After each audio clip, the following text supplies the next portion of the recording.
O bago pa sa inyo yung house guest. Nakailan po kayo? Kumusta naman kayong lahat dito? Binibilang nyo? Sino taga-bilang? Hala siya yung wheel ng season na to. Si Clifford din. Hindi yun na alam. Basta day and night. Pero okay pa naman kayo. Ako! Nababaliw na ako! Pala tayo sa beach. Mamimiss yun na yung outside world. Wag muna. Okay pa kayo like mentally to, still stay? Nomination day. Naka-adjust ba kayo kaagad? Kasi nung ako guys, hirap ako mag-adjust. Talaga? Oh, last ako So, mahirap. pumasok. Kayo, Araw nung pumasok ka. 1 month after, inalinis ako ng buong bahay. Sa naghugas, kailangan ko i-change yung lapel nila. Nag-a-adjust pa ako sa kanila. Kasi di ba hindi pa nila ako kilala. Yung nahihiya ka pa kasi pinaparusahan ka. Parang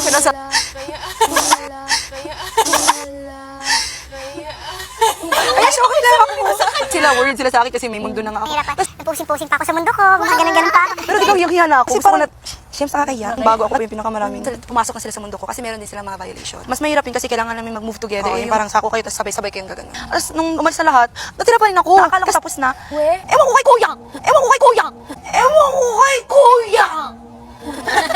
Trip niya. Tapos, Kuya, na-learn na po ako talaga. gusto ko na talaga makawala. Talaga ako guys, promise, hindi na talaga mag-say ng outside world. Kaya hindi ako nanood ng sa inyo. Hindi siya magiging, baka maibig pa ako dito, di ba? Diba? So, hindi, may mga 100 stones na kailangan kong pulutin. Sumuulan, so basa yung sak. Para sa pangarap ko.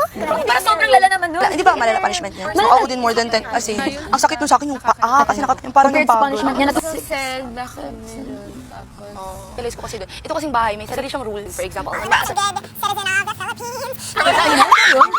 so dito, si kuya yung presidente talaga guys. Hindi para dumi-dumi kasi parang hiya mo din. May responsibility pa rin tayo dito. So, nakakaya po talaga. ano pag ikaw yung pinakamarami kasi parang wala, ang dami talaga ba? Yung dito sinong luluto? For the people.